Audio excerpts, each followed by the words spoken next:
Hello, friends, and welcome to a special edition of the show, Your Real Estate Today. I am so excited to be spending this day with you, this Christmas day.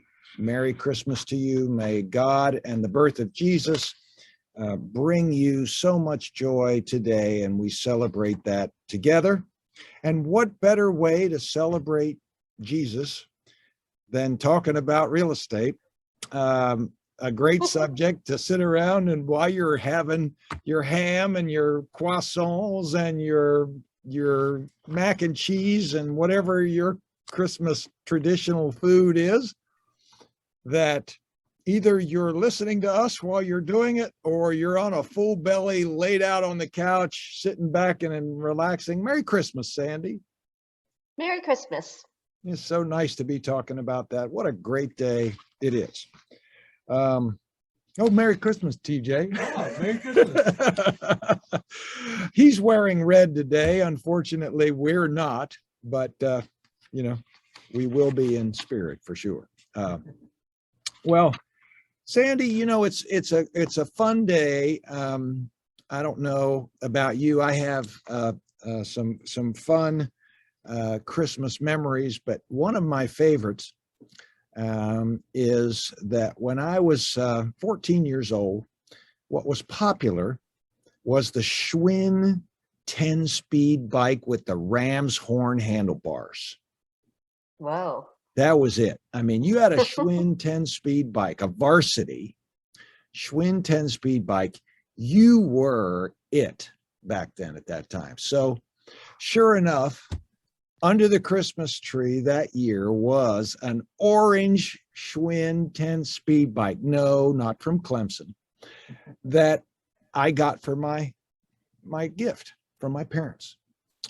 And so I was riding it around, and my dad, who is still with us at the age of 95, we're so thankful for that this Christmas, asked me if he could ride it. Well, sure, no problem. So off he went awkwardly down the driveway, and we had a pretty long driveway. So he headed down the hill, and I don't think he was really sure where the brakes were on those things. If you remember, they kind of were tucked under the ram's horn, and then you had a second set if you were down in like a racing position that you could stop the bike with. Well, he got down to the end of the driveway and didn't really know how to stop the bike. And then there's road. Right?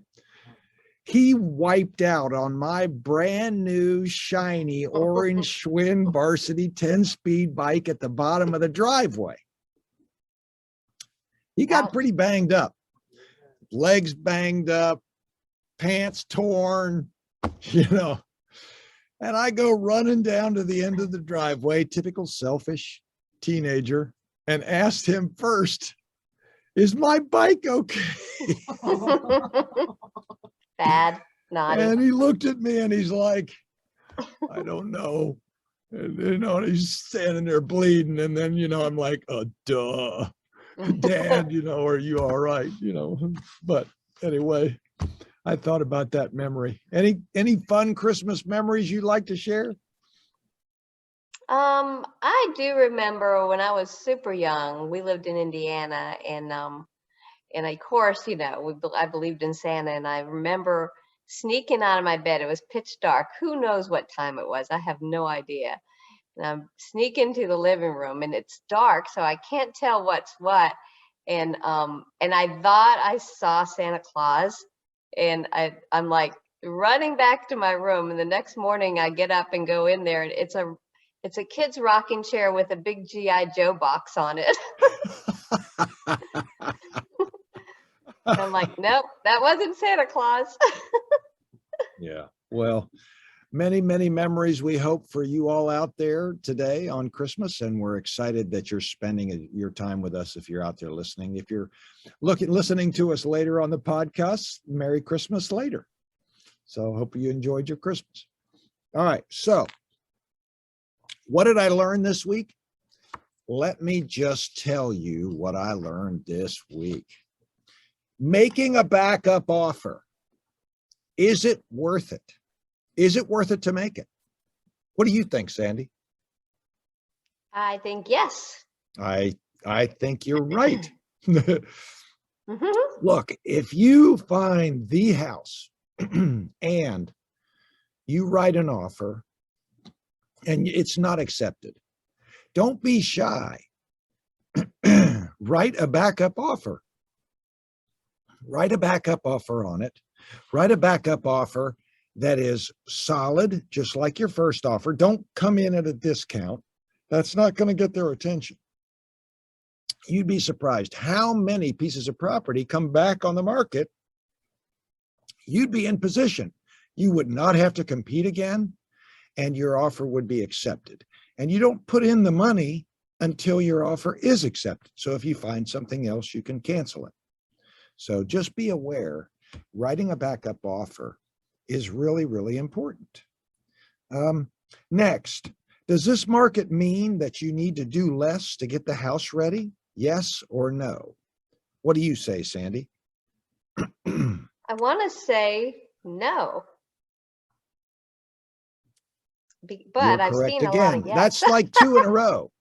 Look, the same rules apply when you sell your house.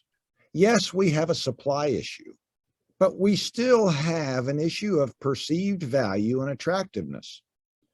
Do the things that you need to do like you would normally get the house ready, and expect good results if you do those things.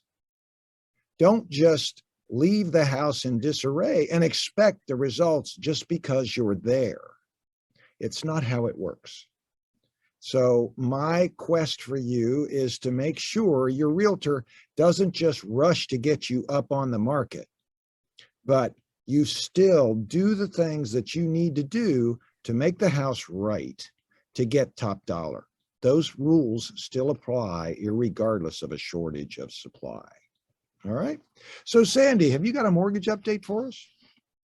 I do. So we saw a little dip down in the rates when the Omicron variant came out, but it was sort of anticlimactic and didn't seem to be much of anything. So the market did recover pretty quickly, and the rates are on their way back up.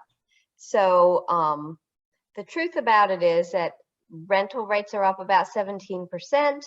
Mortgage housing prices are up about 17 or more percent. But the perk of buying a house is that you have the advantage of the appreciation, you have the advantage of the amortization, and your payment doesn't go up every year. Those rental payments are going to go up about 6 to 7% every year. So it's much better to buy if you can do it. We also have good news where the FHA minimum limit or maximum limit is now up to 420, 680, and the conventional before you get to jumbo is now 647 too. Huge jump. So that's exciting. You can buy more house under the agencies.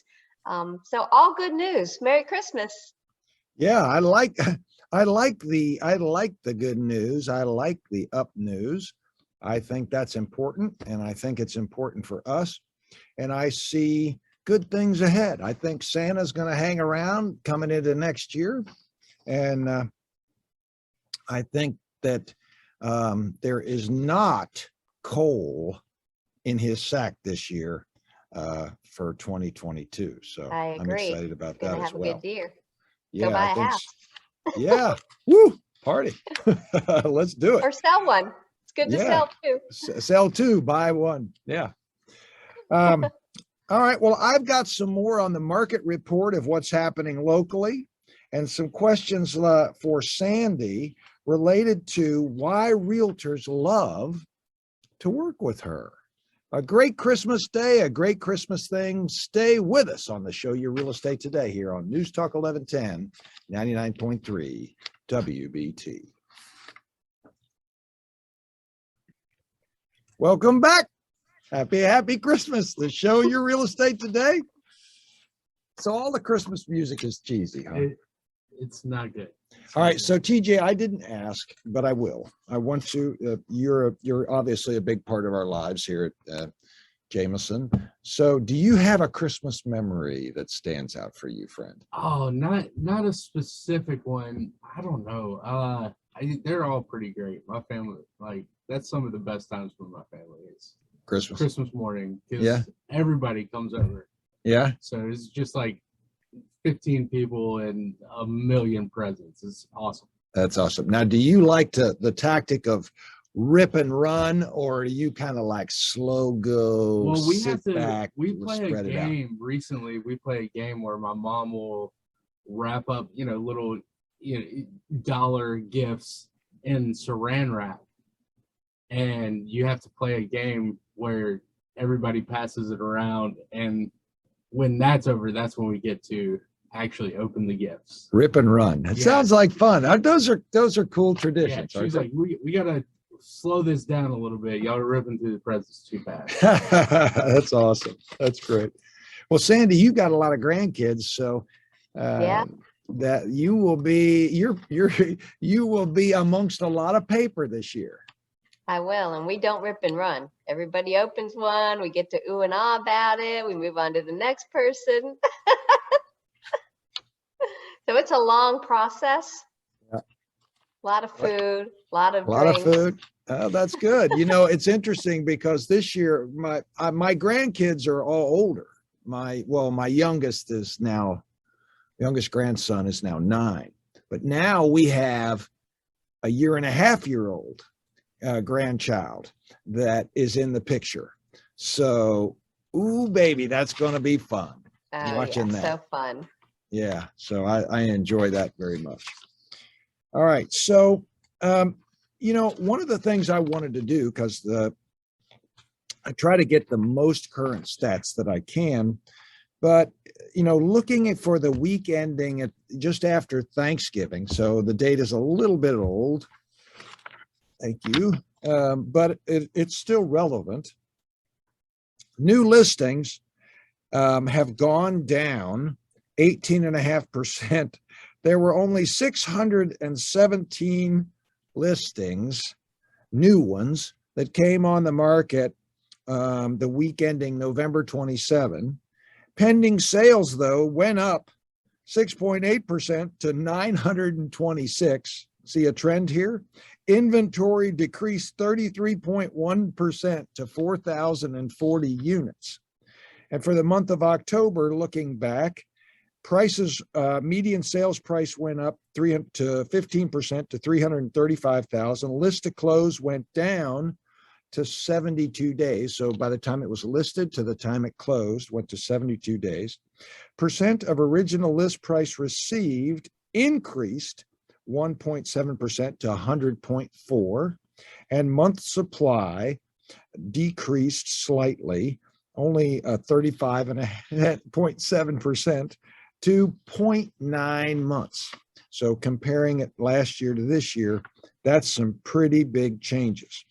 But overall, just kind of sharing with you, we're seeing some seasonality this year in the November, December months. Whereas last year, it was full on 100% Dale Earnhardt right on through the end of the year. When I first came to Charlotte, I was told, speaking of that in the schools, not the Mecklenburg County schools, but the Cabarrus County schools, when they taught the children to count, they said 1, 2, Earnhardt, 4. That's how they taught them. So that's why I say that now. All right. I just feel like just don't be dismayed if you go on the market and your house is listed for 2 weeks instead of 1 before it goes under contract. Some seasonality is important here, and those expectations should be communicated to you from your realtor. All right. But speaking of realtors, there is a reason why they love local lenders like Sandy. The lender is local, and you, Sandy, understand the area's housing market, right? That's right. And we know a lot of the realtors and they trust us. But like, for example, since you've been here and in this market so long, when somebody brings you a contract or somebody brings you an opportunity for a house, I'm not saying you've lived everywhere in Charlotte. That's a misnomer, but because of your being here for so long, when somebody says something, you can say, you know what, that seems like a pretty reasonable opportunity and a pretty reasonable price and something that should go through appraisal and underwriting pretty well. Mm-hmm. Yeah, I know the areas pretty well. I like it. Charlotte and surrounding areas, the lakes, Gastonia, Union County. Didn't you start in Gaston County? That was my first territory, yeah, when I started originating. Yeah. Yeah. So it's interesting. As folks know, we have a satellite office in Gaston County in downtown Gastonia. And so, Sandy, when you came over to look at that office for the first time, and we went to lunch at the Pita Wheel down the street. I'm working on TJ to get it back to the Pita Wheel. They don't have barbecue there. That's a big problem for him. You know, that's a huge issue for TJ. But you know, it's changing like so quickly, Oh yeah, isn't it? it is. It's a fun place now. It is pretty fun. They got a lot of stuff to do. All right. So why else do local realtors love Sandy? You can meet them in person. You do that? Yes, Little setup I do there. that. I like to do that. Yeah. I mean, obviously, heck of a lot better than sitting on the phone and not even know who you're talking to, or you talk to a different person every time you call, right?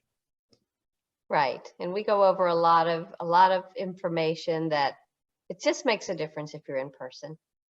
Yeah. Do you think that one of the subjects I wrote down to talk about, you know, obviously with you today, is that there's this perceived notion that you and I will be eliminated by an online experience. What do you think? Let's just say that 65% of people have a bad experience with mortgages. And a lot of them are online. I think that when you're buying one of the biggest assets of your life, that you need somebody that can hold your hand and will answer the phone, and that you have a constant person that you can communicate with, because you can get lost in the sauce with some of these places. And if there is a hiccup, I'm fine. Like if there's a hiccup, I always overcall. I find that most companies don't call. Like they don't want to deal with it. They don't want to call you and tell you bad news, and they don't want you to know that they're struggling with the file. And I think that it's more important to be very upfront, because people have a lot of money on the line and they have plans. They have air flights and trucks and people to paint and stuff like that. They have to know what's going on with the file. Yeah. Yeah. And that's what's interesting, because from a decision standpoint, when we're dealing with multiple offers, just to give you an example, there's a company out there that rhymes with sicken. And the reality is that when we see those letters and we see that funding, we know from experience that other purchasers have had with those companies, like the one that rhymes with sicken, that there's a good chance that it isn't going to close on time. There's a lot of rules around timing now with the closing disclosures and the loan estimates, and who has to acknowledge when and how much ahead of time before closing. It's a dance you have to know in order to get it done on time. Yeah. Well, it's true. And being face to face makes a big difference, especially in our business. All right, more to come with why realtors like Sandy. And then I'm going to talk to you some about a whole lot of other things, including paint, when we come back to Show Your Real Estate Today here on News Talk 1110, 99.3 WBT. Ho, ho, ho. Don't go anywhere. Welcome to the special edition of Your Real Estate Today. Happy day to you and Merry Christmas. And wherever you are, we hope you're full of food, happy, safe, warm, and enjoying the day. And thanks for spending Christmas Day with us. We're excited about it. I'm here with Sandy Dickinson with Cross Country Mortgage. I'm Paul Jameson, your host, owner of the Jameson Realty family of companies. That's Realty, Property Management, and Property Investments.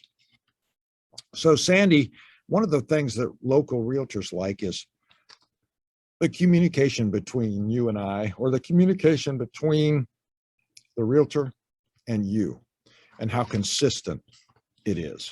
One of the great things about being with somebody local like yourself is that you are not calling into a 1-800 number that shuts down at 5 p.m. If you need somebody at 5:15, 5:30, you have a late transaction going on and you're working, you can keep on working. And when things are time sensitive, that makes a difference. I've talked to you many times in the evening and I go, what are you doing? And you're going, I'm disclosing a loan for so-and-so and so-and-so and so-and-so and sending out documents and doing this and that and the other. That makes a difference in this time when speed matters, doesn't it? It does. You have a team too that also. I do. I have a terrific team right now. So I have team members that intake applications and collect documents and do pre-qualifications. And then I have team members that take it from contract to close that are super on top of their game and super friendly. I have a great closing coordinator. Anyway, we all work as a team and that we're kind of interchangeable. So if you need something, you can call any one of them. I mean, it might seem like you talk to more than a couple people, but you always have my cell phone. Like I will always answer the phone or I will call you back pretty darn quickly. And they're trained to be on the phone as well. That is absolutely true. And, you know, you talk about communication with the agent, which is critical. In this relationship that you have, you're not just talking to me, you're talking to the client on a constant basis, aren't you? With you or one of your team members. Yes, I am. And I have had a lot of realtors tell me that they have chosen an offer because I was the lender and they know it'll close. Yep. Yeah, I love it that you'll call the selling agent for me and say, hey, this is a good one. We got this. It makes a difference. All right. One thing I wrote down was you do not rely solely on tech to do your business. So when you deal with non-tech wizards like me, and there are a lot of documents and things to upload and forms or things get complicated, we can meet and go over those things in person. Yeah, so lots of times I have people that struggle uploading or like underwriting doesn't like screenshots and people just love to screenshot and send their stuff. So if they're having trouble and they're getting frustrated, I'm like, you know what, hold on, I will just come and get it and I'll just drive over and get it because sometimes that's easier. And that's another perk of being local. Yep. All right. One thing I wrote down, here's two. One of the things I thought about, I'll give you two to respond to. A lot of times you go into a model home or work with a builder and there are incentives involved for working with their chosen lender, right? A lot, and in some cases it's very confusing because they're enticing you with lenders that the builder has a very close relationship with. Sometimes they own them. Yeah, sometimes they own them. Sometimes they get a lot of money for that relationship. That's right. But what I use Sandy for in those instances is to say, look, here's what they're offering. But when you look at their rates and everything else that go along with it, is this really the best option for the client, right? And a lot of times it's not. So they have to make their money somewhere. And so they're going to factor it into the price of the house or the price of the rate. And sometimes it's not even that much money.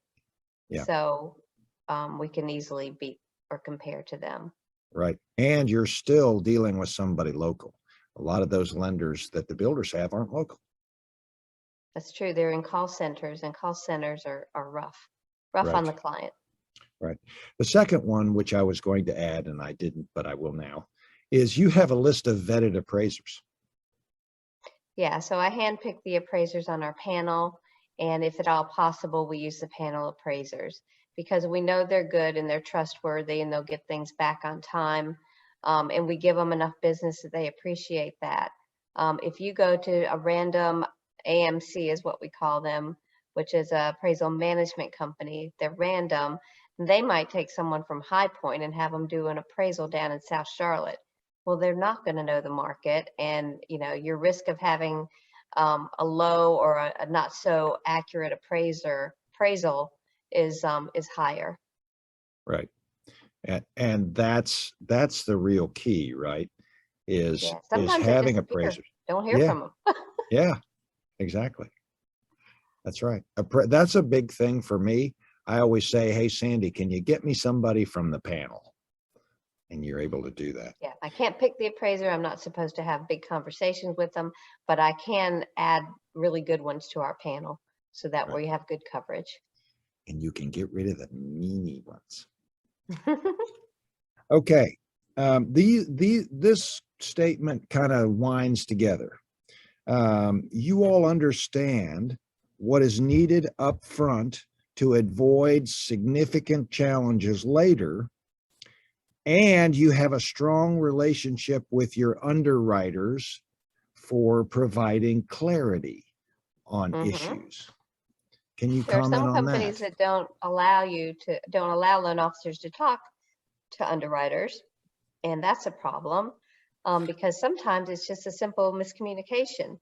So lots of times our processors will reach out and just call the underwriter and say, hey, did you notice this or did you realize this? And then they clear up conditions much more quickly that way, and sometimes just get rid of them. Or the underwriter, they're busy, so sometimes they miss something. And it's just, hey, did you see this? Or did you understand this about it? Or let's work through this together because this is a very complicated file with a lot of self-employment. Let's talk about what makes sense. And as long as we document it well, we usually can work through it. Right. It's interesting. One of the things I noticed is when I did my mortgage with you that my file didn't go to underwriting until it was absolutely ready to avoid a lot of the back and forth issues. I liked that because it saved a lot of time in the end. It makes a big difference if you provide the underwriter with a presentation of a file that makes sense, rather than a lot of companies hand it to the underwriter and let them say, well, no, I don't like this file, or they don't understand it and they just deny it. So our pull through ratio is over 97%. Most companies are more like 60%, and 40% get declined. So we have very few loans declined when we turn them into underwriting. That's awesome. That's a great stat, by the way. Talk about having issues with online. I want to get to this point and then we'll back into the others. I wrote Cross Country Mortgage understands options with multiple investors. They have multiple products, construction to perm, bank statement, investment, cash out refis. You partner with Ribbon sometimes on deals, and you consult, not just provide a menu and help people pick a product. Do you want to comment on that? Yeah, so a lot of people think that they have to call a zillion different lenders to get to get different investor input. We have a lot of investors, so we do that for you basically. We look at rates, programs, guidelines for many different investors, and we choose the one that we feel like is best for the client. May not always be the best rate, but maybe you don't have to go through hell and back to get the loan if we pick the right one for you. And some are easier than others to deal with, and some can close a loan and some can't. So we make sure that we shop that for you. And it's kind of a one-stop shop. Right. And if somebody's interested in getting a mortgage or refining or talking to you about what their options are, how do they get you? They can call my mobile at 704-577-0144. 704-577-0144, Sandy Dickinson at Cross Country Mortgage. And we all know that it's Christmas Day today, so she'd probably answer if you called, but maybe wait till the next day if it's okay. But you got to buy, Sandy. That's right. That's right. All right. We've got one more segment to come on your Christmas. We've got some great stuff coming up, so hang with us. The show, Your Real Estate Today, on Christmas Day on News Talk 1110 99.3 WBT. Welcome back, friends. The show, Your Real Estate Today, on Christmas Day. We're glad that you're with us on 1225, and we hope that wherever you are, you're super, super happy, relaxed, stuffed, whatever the place may be, on the couch watching football, whatever you want to do, got us in your ear, or out and about, headed to the next place to eat and open presents. It's Paul Jameson here, your host, here with Sandy Dickinson with Cross Country Mortgage. Enjoying the day that Christ has come alive for us, and we are excited to be spending this day with you and the celebration that comes in it. Wanted to talk, Sandy, earlier about a comment that I made around virtual, our businesses becoming fully virtual.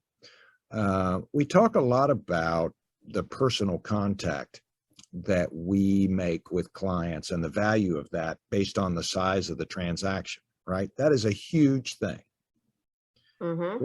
One of the things, though, that I feel is that looking at it from the realtor's perspective, just like the reason I look at it with our lending and real estate relationship, is that not everything can be done online. It's just not possible. You're going to buy a house. I mean, could you buy a house completely, totally virtually? Have I sold houses completely and totally virtually before? Yes. Using FaceTime, Zoom, and technology. But if you look at it from the majority, when people buy a piece of real estate, they want to stand in it. They want to touch it. They want to smell it. They want to experience it. And TJ's looking down. He goes, but this ad I did this one time, my sidebar was, spring is in the air. Can you smell it? So I came in one time and TJ played a joke on me. He just did this endless loop of, can you smell it? Can you smell it? Can you smell it? So just to know what kind of guy he is, he decided to have a fun time with me in the studio around this ad that I did. But anyway, I digress. Let's get back to it. You're such a funny guy, TJ. You crack me up. All right. So, and you got to listen to his and Mark's show too. You talk about one to crack up. It's what, Tuesdays and Thursdays? Yes, sir. 6:30? Yep. Oh my gosh, the food things. Sandy, you've listened to it before too. Yep. I mean, Yep. these guys, they're insane. So anyway, so I think there's always going to be the need for the interaction and the expertise that we provide to get that done right, with the right loan, with the right piece of property, with the right consultation from both of us. I don't think the clients that value expertise and clients that value the relationship and understand the value, I think we're always going to be there for them. I really do, as their advocate. That's my feeling. Another thing I get asked all the time is around investment property. I keep hearing people say, when the market calms down, let's look at some investment property. And I just don't agree with that approach. Why do I not agree with that approach, you're asking? Do I sound like Brian Reagan, who talks to himself like when he's in a joke? No. The reason I don't agree with that approach is Investing in real estate as an investment is a numbers game. It's a numbers solution. It is a math solution. It is a return solution, and it is an opportunity solution. So if the numbers work, if the opportunity works, if things make sense in the transaction for appreciation down the road based on trends, why would you wait for an eventual downturn that may or may not happen? If the numbers work now, the numbers will continue to work later. So don't delay just because you think there's a downturn coming, because you may be sadly disappointed in that result, right, Sandy? Yep. Because we're still anticipating appreciation in location, right? Exactly. And look at trends overall. If you go back 20, 30 years, the market has gone up on average at least 4% a year, at least. So not bad, right? Okay, next, paint. Paint. Paint stinks. If somebody could create a paint that doesn't stink, I would be happier, because we just painted the inside of our house and it stunk. But I digress. Paint cures a lot. Paint and paint colors cure a lot. Paint can make a difference in a house based on how bright it is, what your mood is, and whether your paint looks like I don't know, bad, let's just call it that. Or if you're, I was thinking of some words I decided not to say. I corrected myself in my mind before it came out. If you Sorry, I had to fix my face. Yeah, no kidding. Paint can make a huge difference in the value and the price you get for your home. But if you ask me to choose between paint and getting in the crawl space of the house, if you have a crawl space, and fixing that, I'm going to say go to the crawl space. That's the air you breathe, the air other people breathe, and the biggest reason why deals fall through. That crawl space, when deals die, it's because of the crawl space 72% of the time. If you're on a slab and everything's looking okay, go ahead and paint. You know, but if you're on a crawl space, get in there. All right, next.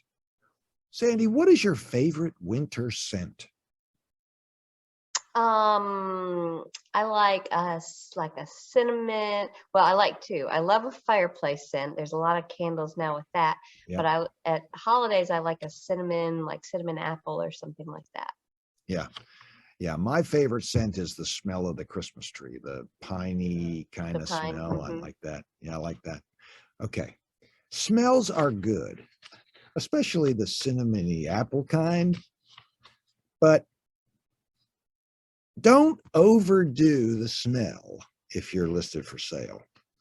You can stink your way out of a deal with those little things because too, you may think it masks the smell from Fido or Fluffy, but what it does is it becomes a Fido Fluffy scent. And I am allergic to those things. And I'm telling you, I'm the first guy out of the house. And if I can't see the house because I can't breathe in the house, I'm not going to be able to consult my client. So scents are good, but think about making those scents genuine, real scents. If you want the smell of pie and cinnamon, bake a pie. Don't get it in something you plug in, because it will ruin that opportunity. Here's something I want to make sure of also. One thing that gets missed in a lot of houses is trees. You need to look at the trees when you're looking at a house. Do the branches overhang?